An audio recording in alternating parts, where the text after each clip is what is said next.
गोंदियाच्या गोरेगावात कोट्यावधींचा धान घोटाळा झाला। 3 धान खरेदी केंद्रात 1,43,00,000चा घोटाळा आहे। 4 आरोपींना गोरेगाव पोलिसांनी अटक देखील केली आहे। गोंदिया जिल्ह्यात पुन्हा एकदा धान घोटाळा समोर आलाय। गोरेगाव तालुक्यातील 3 धान खरेदी केंद्रात तब्बल 1,43,00,000 रुपयांचा धान घोटाळा 30 मार्च रोजी पुढे आलाय। या प्रकरणी गोरेगाव पोलिसांनी 5 जणांवर गुन्हा नोंदवला असून 4 जणांना ताब्यात घेतलंय। त्यामुळे 4 आरोपींना आता गोरेगाव पोलिसांनी अटक केल्याची माहिती सध्या समोर येते। गोंदियाच्या गोरेगावमध्ये कोट्यावधींचा धान घोटाळा झाल्याची माहिती सध्या समोर आली आहे। 3 धान खरेदी केंद्रात 1,43,00,000चा घोटाळा झालेला आहे, तर 4 आरोपींना या संदर्भात पोलिसांनी अटक केलेली आहे। आता या आरोपींवरती पुढील चौकशीत आणखी काय मोठे खुलासे समोर येतात हे पाहणं अतिशय महत्त्वाचं ठरेल। मात्र गोंदिया जिल्ह्यात पुन्हा एकदा धान घोटाळा सध्या समोर आल्याचं पाहायला मिळतंय। तर गोरेगाव तालुक्यातील 3 धान खरेदी केंद्रात तब्बल 1,43 कोटी रुपयांचा धान घोटाळा 30 मार्चला म्हणजे कालच समोर आला।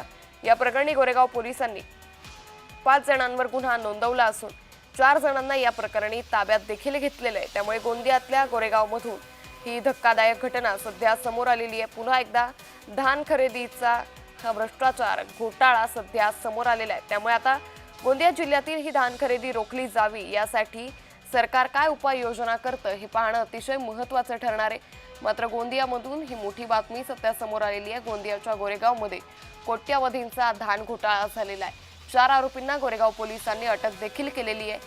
मात्र हा कोट्यावधींचा घोटाळा करताना या संदर्भात आता पुढील चौकशी कशा पद्धतीने होते आणि या चौकशीमध्ये आणखी कोणत्या मोठ्या व्यक्तीची नावं समोर येतात का हे पाहणं अतिशय महत्त्वाचं ठरणार आहे। मात्र मोठी बातमी गोरेगावमध्ये गोंदियातील गोरेगावमध्ये 4 आरोपींना आता या धान घोटाळ्यामध्ये अटक देखील करण्यात आली आहे। या संदर्भात अधिक माहिती घेऊयात आमचे प्रतिनिधी राकेश रामटेके यांच्याकडून। राकेश, गोंदियाच्या गोरेगावात कोट्यावधींचा धान घोटाळा उघडकीस आलाय का, अधिक माहिती? निश्चितपणे गोंदिया जिल्हा धाराचा जिल्हा म्हणून ओळखला जातो, पण गेल्या काही दिवसापासून मोठ्या प्रमाणात गोंदिया जिल्ह्यामध्ये धान घोटाळे सुरू आहेत। आणि अशातच गोरेगाव तालुक्यामध्ये कालीमाटी, गोंदेकारी आणि सराटोला या 3 आधारभूत केंद्रावर 23-24च्या लेखा परीक्षणामध्ये त्रुटी आढळून आली आणि त्यामध्ये 1,43,00,000चा घोटाळा झाल्याचे लेखा परीक्षणामध्ये उघड आलं। आणि त्यामुळे लेखा परीक्षक यांच्या तक्रारीवरून या 4 विरुद्ध गुन्हा दाखल करण्यात आला आणि त्यापैकी 4 नागरिकांना अटक करण्यात आली। निश्चित त्यामुळे एकंदरीतच या पुढची कारवाई कशी असेल हे पाहावं लागेल।